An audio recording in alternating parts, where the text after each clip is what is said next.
crafted from solid light, 6 tons of glowing Baltic amber. The 8th wonder of the world, the jewel of the Russian Empire. Until 1941, Operation Barbarossa.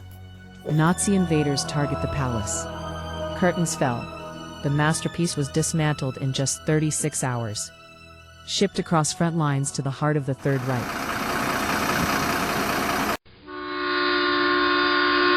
Its destination, Königsberg Castle, an impenetrable fortress city, a masterpiece trapped. But the war was closing in. First came the British air raids. Fire rained down on the castle in August 1944. Was the room gutted by the flames then, or secretly moved before the heat reached it? Destroyed, hidden, or stolen away in the chaos? Enter Alfred Rohde, the castle curator holding the final inventory. Months after the guns fell silent, right before his scheduled interrogation, he and his wife were dead. The looting was just the beginning.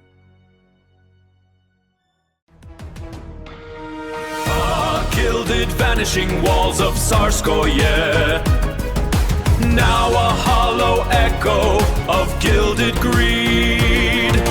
A phantom resonance is what you seek, only to fracture on the cost you cannot speak.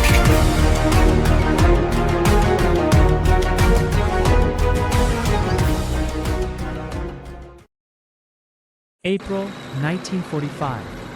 The Red Army finally storms and captures the ruined city of Königsberg. Soviet troops sweep the shattered castle, hunting for the priceless amber panels. They find empty rooms and scorched stone.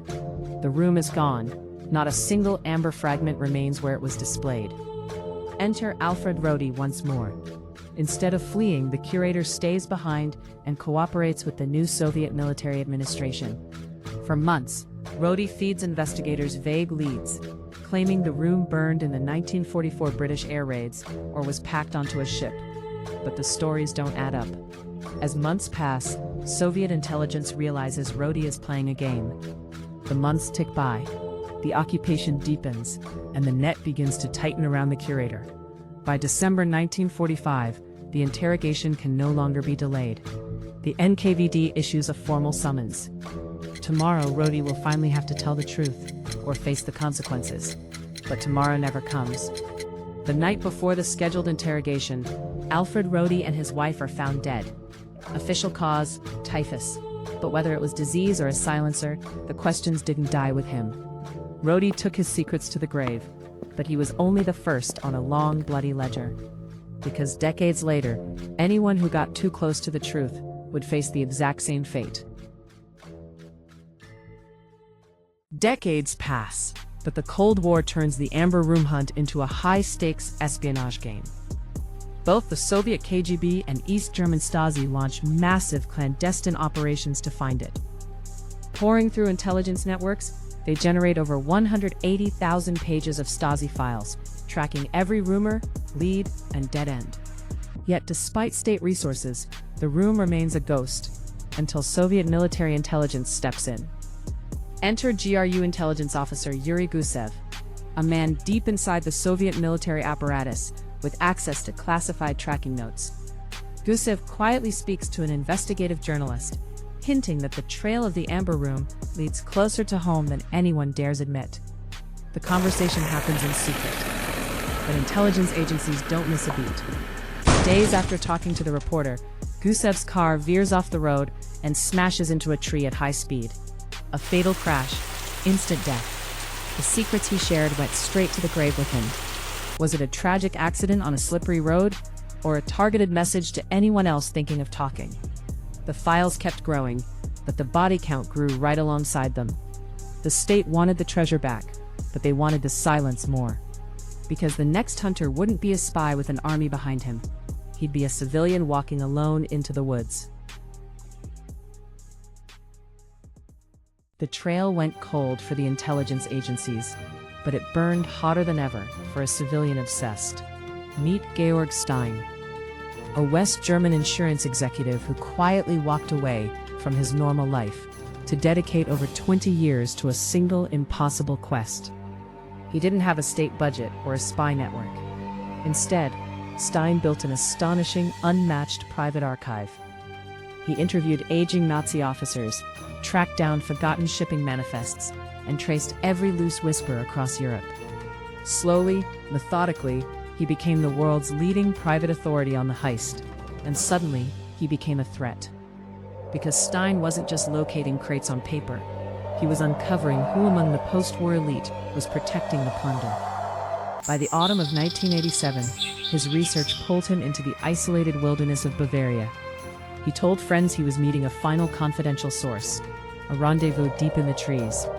But the meeting never happened, and his personal effects were left abandoned on the forest floor. Days later, the search ended in a grim discovery. Georg Stein was found dead, stripped naked in the middle of the woods.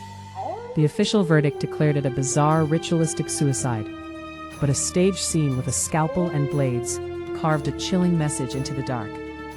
But his family, colleagues, and fellow researchers flatly rejected the official story. Stein was too driven, too close to a breakthrough, and had too much to live for. Another independent hunter, permanently silenced, another vital link severed by the woods. Was it the tragic burnout of a broken man, or did Stein finally find the secret door everyone else was dying to keep shut?